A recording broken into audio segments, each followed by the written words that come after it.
नमस्कार विद्यार्थी मित्र मैत्रिणींनो, एमपीएससी क्रॅकेट या आपल्या युट्यूब चॅनलवरती तुमचं पुन्हा एकदा स्वागत आहे. येणाऱ्या सगळ्या प्रिलिमच्या एक्झाम 2022 साठी आणि तुमची राज्यसेवा मुख्य परीक्षा जीएस पेपर 1 या सगळ्या एक्झाम साठी आपण महाराष्ट्राचा इतिहास हा जो विषय आहे हा केसागर पब्लिकेशनचं एक बेस्ट बुक आहे प्राध्यापक व्ही पाटील सरांचं. तर प्राध्यापक व्ही पाटील सरांच्या पुस्तकातून आपण महाराष्ट्राच्या इतिहासाचे लेक्चर्स घेणार आहोत. सोबतच आपण वस्तुनिष्ठ प्रश्नांची तयारी पण करून इथं घेणार आहोत. हिस्ट्रीचे प्रश्न या पुस्तकाच्या बाहेर जात नाहीत. जवळजवळ सगळे प्रश्न तुम्हाला इथूनच दिसून येतात. राज्यसेवा पूर्व परीक्षेमध्ये जे महाराष्ट्राच्या इतिहासावरती क्वेश्चन येतात ते तुमचे इथून कव्हर होतात आणि जे मध्ययुगीन प्राचीनचे क्वेश्चन आहेत ते थोडेसे तुम्हाला वतू देशपांडे सर किंवा गायधनी सरांच्या पुस्तकामधून येऊ शकतात. तर 10वी सुधारित आवृत्ती मार्केटमध्ये आलेली आहे, तुम्ही घेऊ शकता केसागर.com किंवा केसागर ऑनलाईन या दोन वेबसाईट वरून किंवा Amazon फ्लिपकार्ट वरती पण तुम्हाला हे पुस्तक मिळून जाईल. आता या पुस्तकामध्ये तुम्हाला महाराष्ट्राचा इतिहास जर बघितलं तर तिथं तुम्हाला अगदी महाराष्ट्र एक मिनिट थांबा. महाराष्ट्र या शब्दाची व्युत्पत्ती कशी झाली किंवा महाराष्ट्र हा शब्द कसा तयार झाला इथपासून तुम्हाला सगळी हिस्ट्री बघायला मिळते, बरोबर. पण आपल्या एक्झाम मध्ये ते काहीच विचारलं जात नाही किंवा महाराष्ट्रातला वाकाटक काळ असेल किंवा महाराष्ट्रामधील सातवाहनांचा काळ असेल, यादव काळ असेल, याच्याबद्दल आपल्याला एक्झाम मध्ये क्वेश्चन विचारले जात नाही. तर डायरेक्ट आपण काय करायचंय, आपण या पुस्तकातून इंग्रजांची जी राजवट आहे, इंग्रजांची राजवट, तर तिथून आपण सुरुवात करणार आहोत. जर तुम्ही राज्यसेवा देत असाल तर तुम्ही महाराष्ट्राचा जो काही सातवाहनांचा, वाकाटकांचा, यादवांचा इतिहास आहे तो करू शकता. पण संयुक्त पूर्व परीक्षेसाठी तुम्हाला तिथून क्वेश्चन विचारले जात नाही. पण पुस्तकामध्ये मात्र तुम्हाला हे सगळं दिलेलं आहे. तर आपण कुठून सुरुवात करणार आहोत, आपण करणार आहोत इंग्रजांच्या राजवटीपासून. बघा, इथे तुम्हाला दिलेलं आहे महाराष्ट्रातील कंपनी राजवट. पार्श्वभूमी काय होती, नेहमी पार्श्वभूमीमधून तुम्हाला क्वेश्चन विचारले जातात. राज्यामध्ये इंग्रजी सत्तेची स्थापना कशी झाली, राज्यामध्ये इंग्रजी सत्तेची स्थापना कशी झाली. 1818 मध्ये पेशवाईचा अस्त झाला. आता पेशवाईचा अस्त कसा झाला, का झाला, हे सगळं तुम्हाला व्ही पाटील सरांच्या पुस्तकात दिलेलं आहे. पण पेशवाई बद्दल एकही क्वेश्चन आपल्याला एक्झाम मध्ये येत नाही.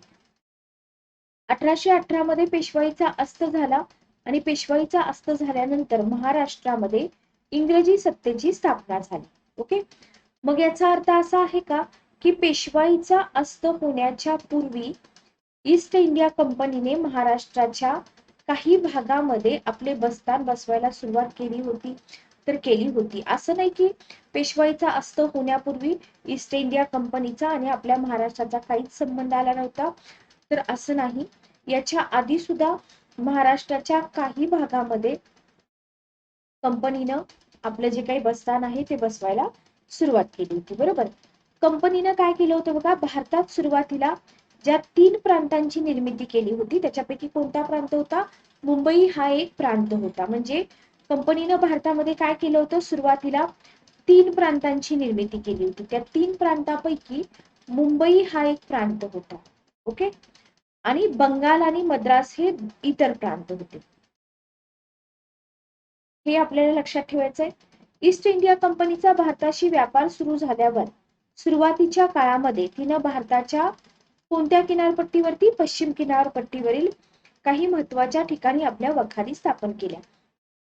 याच्यावरती पण आयोगाने तुम्हाला प्रश्न विचारलेले आहेत. महाराष्ट्रात स्थापन केलेल्या वखारी कोणत्या किंवा पहिली वखार कोणती, दुसरी वखार कोणती, फ्रेंच लोकांनी स्थापन केलेल्या वखारी, डच लोकांनी स्थापन केलेल्या वखारी. तर पश्चिम किनारपट्टीवरती म्हणजे आपल्या महाराष्ट्रामध्ये, तर महाराष्ट्रामध्ये राजापूर, दाभोळ अशा ठिकाणी वखारी चालू केल्या होत्या. तर हे लक्षात ठेवा की आपल्या महाराष्ट्रामध्ये कोणत्या ठिकाणी वखारी होत्या? राजापूर आणि दाभोळ या ठिकाणी. त्याच्यानंतर 1668 मध्ये इंग्लंडचा राजा दुसरा चार्ल्स, याचं नाव लक्षात ठेवा. यानं काय केलं होतं? मुंबई बेट हे जे आहे वार्षिक किती रुपये? 10 पौंडांच्या, याच्यावरती आयोगाने क्वेश्चन विचारलाय.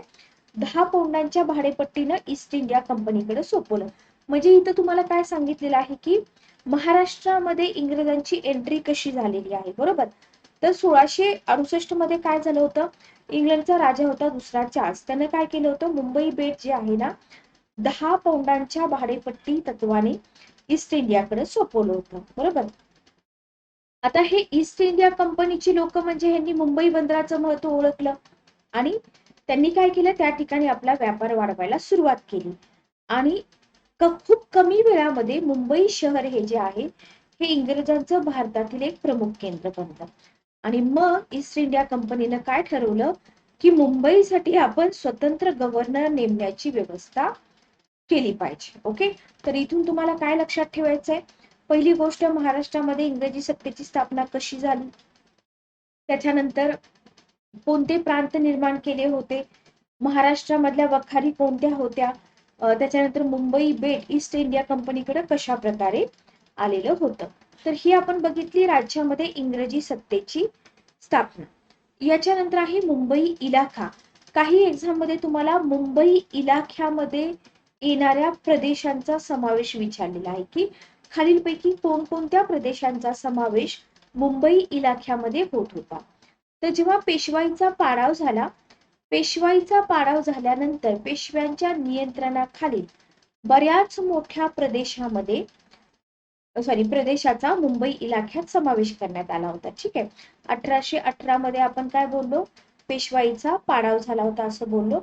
आणि मग पेशव्यांच्या नियंत्रणाखालचा जो प्रदेश होता तो कुठं मर्ज केला गेला? मुंबई इलाख्यामध्ये. ठीक आहे, आजच्या पश्चिम महाराष्ट्राचा बहुतेक सर्व प्रदेश, आता ज्या भागाला आपण पश्चिम महाराष्ट्र म्हणतो तो सगळा भाग मुंबई इलाख्यामध्ये समाविष्ट होता का? होता.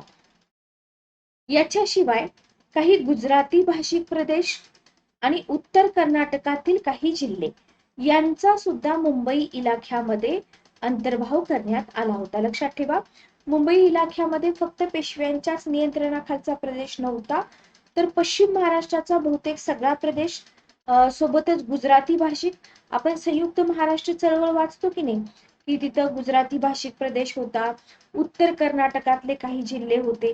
तर या सगळ्या जिल्ह्यांचा समावेश कुठं होता? मुंबई इलाख्यामध्ये होता.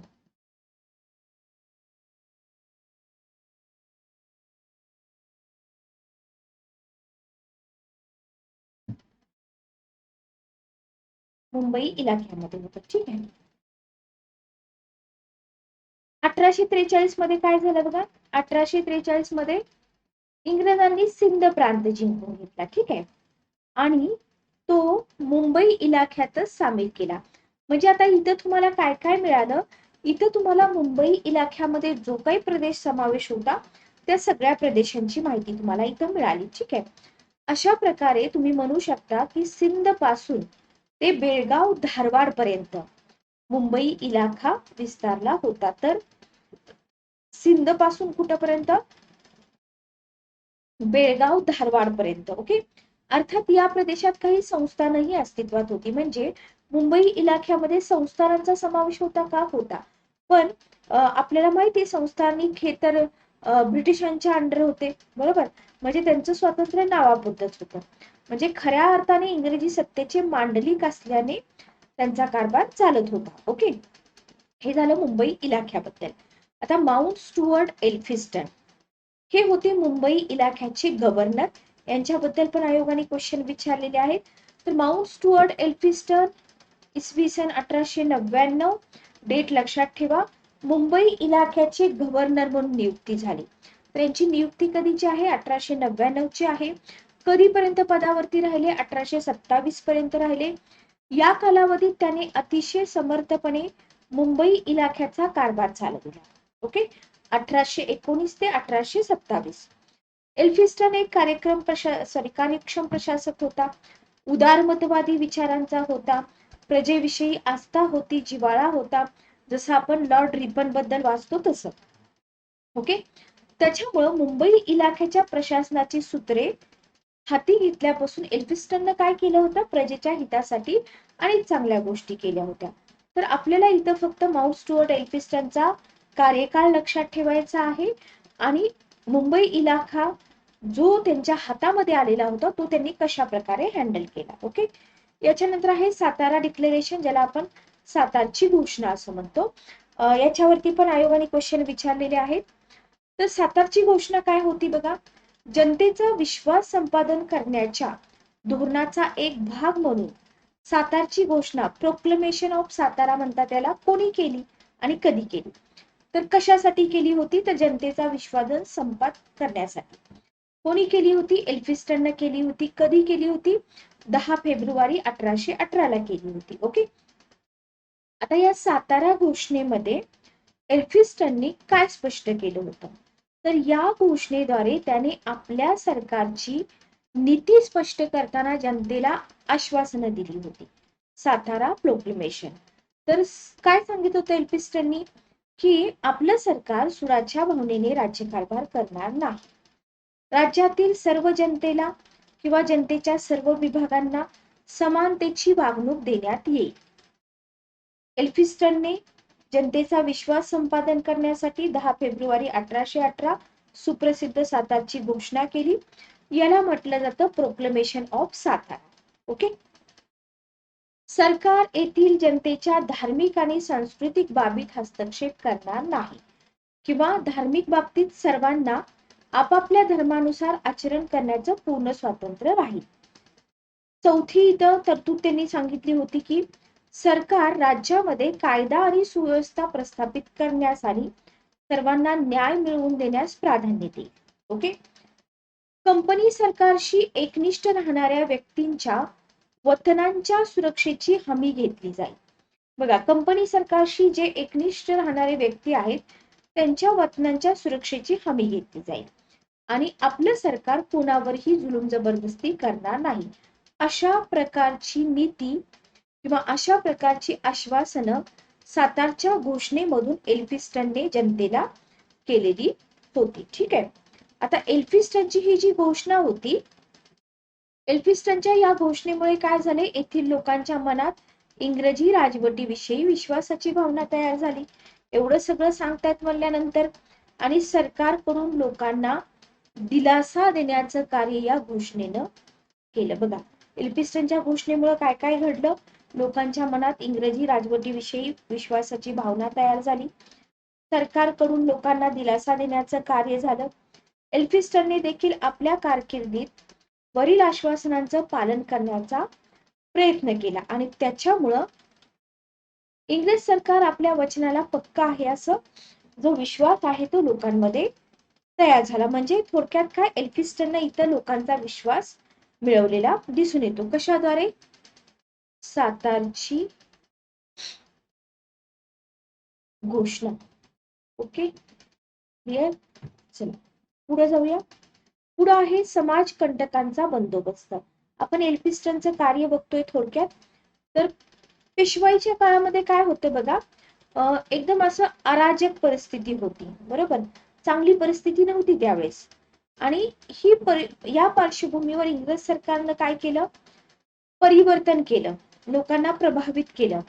म्हणजे पेशवाईच्या काळामधील जी समाजकंटक होते, अराजक परिस्थिती होती, याच्यामध्ये एल्फिस्टनने थोडस सुधारणा केली. म्हणजे काय केलं, पोलीस दलाची उभारणी कोणी केली, एल्फिस्टनने केली, बरोबर. प्रजेला उपद्रव देणाऱ्या समाजकंटकांविरुद्ध कडक कारवाई केली. दरोडेखोर असतील, पेंढारी, चोर, लुटारू यांचा बंदोबस्त केला. त्याच्यामुळं जी जनता होती मुंबई इलाख्यामधली, शांततेच्या परिस्थितीचा अनुभव प्रथमच घेता आला. म्हणजे पेशवाईच्या काळामध्ये जे काही लोक अनसेफ होती, ती एल्फिस्टननं पोलीस दलाची उभारणी केली किंवा चोरांचा लुटारूंचा चोख बंदोबस्त केला, समाजकंटकांविरुद्ध कडक कारवाई केली. याच्यामुळे काय झालं, जनता सुखी झाली, म्हणजे जनतेला शांततेच्या परिस्थितीचा अनुभव प्रथमच घेता आला. आता इंग्रजी राजवटीमुळे येथील समाजात झालेल्या बदलाचं वर्णन लोकहितवादी गोपाळ हरी देशमुख यांनी पुढील शब्दात केलं आहे. तर उद्गार, हे उद्गार कोणाचे आहेत अशा प्रकारचा क्वेश्चन तुम्हाला येऊ शकतो. तर इंग्रजी आमदानीच्या आधी प्रजेची दुर्दशा, मराठेशाहीस दाद नाही व मक्तेदारीचा जुलूम, तसेच लष्करे शिपाई जिकडे तिकडे फिरत पेंढाऱ्यांचा उपद्रव, लोक अगदी त्रासून गेले. त्याच्यामुळे इंग्रज चांगला व इन्साफी असं लोकांना वाटू लागलं आणि याच्यातूनच इंग्रजांना त्यांच्या राज्य निर्मितीला सहकार्य मिळालं असं कोणी म्हटलंय, गोपाळ हरी देशमुख यांनी म्हटलेलं आहे. म्हणजे ही जी परिस्थिती होती, या परिस्थितीचा इंग्रजांनी काय केलं, फायदा करून घेतला आणि स्वतःच्या राज्य निर्मितीला इथं चालना दिलेली दिसून येते. तर आपण एल्फिस्टन बद्दल बघितलं, मुंबई इलाख्याचे गव्हर्नर होते, सातारची घोषणा त्यांनी केली, समाजकंटकांचा बंदोबस्त केला. आता याच्यानंतर आपण बघणार आहोत ब्रिटिश पूर्व काळातील शिक्षण पद्धती. ओके, याच्यावरती पण आयोगाचे क्वेश्चन भरपूर राहतात. ब्रिटिश पूर्व काळातील शिक्षण पद्धती कशी होती? ब्रिटिश पूर्व काळातील शिक्षण पद्धती वरिष्ठ जातींची मक्तेदारी होती. ब्रिटिशांपूर्वीचा जो काळ होता त्या काळामध्ये शिक्षणाच्या पद्धतीमध्ये वरिष्ठ जातींची मक्तेदारी होती. महाराष्ट्रात आणि संपूर्ण भारतात आधुनिक अर्थाने ज्याला आपण शिक्षण म्हणतो ते अस्तित्वात होतं का? नव्हतं. लक्षात घ्या, ब्रिटिश पूर्व काळामध्ये आपल्या महाराष्ट्रामध्ये आणि पूर्ण भारतात सुद्धा आधुनिक अर्थाने ज्याला आपण शिक्षण म्हणतो ते नव्हतं. भारतीय समाजातील जाती व्यवस्थेचा प्रभाव शिक्षणावर होता. शिक्षण वरिष्ठ जाती म्हणजे फक्त वरिष्ठ जातीतले लोकच शिक्षण घेऊ शकत होते, म्हणजे वरिष्ठ जातीतील लोकांना शिक्षणाचा अधिकार होता. इतर लोक मात्र समाजातील शिक्षणापासून वंचित राहिले होते. बरोबर. मग जेव्हा अशी परिस्थिती असेल, अशा परिस्थितीत समाजात शिक्षणाविषयी उदासीनता निर्माण होणं स्वाभाविक होतं. ओके, अशा परिस्थितीमध्ये समाजात शिक्षणाविषयी उदासीनता निर्माण होणं स्वाभाविक होतं. क्लिअर? आता इथं आपल्याला बघायला मिळते तात्या पंतोजींच्या शाळा. आपण काय बघतोय? ब्रिटिश पूर्व काळातील शिक्षण पद्धती. याच्यामध्ये आहे तात्या पंतोजींच्या शाळा. शहरातून आणि काही मोठ्या गावातून मुलांना प्राथमिक शिक्षण देणाऱ्या काही खाजगी शाळा असत. त्यांना काय म्हटलं जात होतं? तात्या पंतोजींच्या शाळा. शहरामध्ये पण होत्या आणि गावामध्ये पण होत्या. कोणतं शिक्षण देत होत्या? प्राथमिक शिक्षण देत होत्या. बरोबर. आता या शाळांमध्ये ब्राह्मणांच्या मुलांखेरीज प्रभू, सोनार अशा काही वरिष्ठ जातींची मुलं, तसेच व्यापाऱ्यांची, श्रीमंतांची मुलं यांना शिक्षण दिलं जाईल. आपल्याला काय देतील एक्झाम मध्ये की अशा शाळांमध्ये फक्त ब्राह्मणांची मुलं होती, तर नाही, ब्राह्मणांच्या मुलांसोबतच प्रभू, सोनार, वरिष्ठ जातीची मुलं तसेच व्यापाऱ्यांची, श्रीमंतांची मुलं यांना शिक्षण दिलं जाईल. शाळेकरता चावडी, देऊळ यांसारखे सार्वजनिक मालकीचे एखादे ठिकाण निवडले जात असे. आणि त्या काळात मुद्रण कलेचा शोध आपल्यापर्यंत पोहोचला नसल्यामुळं इथं शाळेमध्ये छापील पुस्तकांचा वापर दिसून येत नव्हता. कारण का? त्या काळामध्ये मुद्रण कलाच अस्तित्वात नव्हती. बरोबर. मग मुलांना कसं शिकवलं जात होतं? मुलांना हस्तलिखित पोथ्यांच्या साह्याने शिकवलं जात होतं. हाताने लिहिलेल्या ज्या पोथ्या होत्या त्या साह्याने मुलांना शिकवलं जात होतं. आणि शिक्षणामध्ये घोकमपट्टीवरती भर होता, म्हणजे पाढे, श्लोक यांच्यासारख्या पाठांतराला महत्व दिलं जात होतं. ठीक आहे. मुलांना शिकवणाऱ्या पंतोजींना फी ऐवजी इतर दक्षिणा दिली जात होती. ओके, तर आपण स्टार्ट काय केलेलं आहे? आपण स्टार्ट केलेलं आहे आज पी.बी. पाटील सरांच्या पुस्तकातून महाराष्ट्रातील कंपनी राजवट. आजच्या लेक्चर मध्ये आपण पार्श्वभूमी बघितली, त्याच्यानंतर आपण मुंबई इलाखा म्हणजे काय बघितला, माउंट स्टुअर्ट, एल्फिस्टन यांच्याबद्दल माहिती बघितली आणि पुढचा भाग आपण स्टार्ट केलेला आहे ब्रिटिश पूर्व काळातील शिक्षण पद्धती. तर हे आपलं पहिलं छोटंसं लेक्चर याच्यानंतर सेकंड लेक्चर पण अपलोड होईल VB पाटील सरांच्या पुस्तकातूनच. तर लेक्चर कसं वाटतंय कमेंट करून नक्की सांगा. आणि याच्यावरती आपण वस्तुनिष्ठ प्रश्न पण घेणार आहोत. पुस्तक जर कुणाला घ्यायचं असेल तर पुस्तक केसागर पब्लिकेशनचं आहे. तुम्हाला Amazon वरती पण मिळेल, फ्लिपकार्ट वरती पण मिळेल आणि केसागरच्या वेबसाईट वरती पण मिळेल. तर भेटूया नेक्स्ट लेक्चर मध्ये. Good day, take care.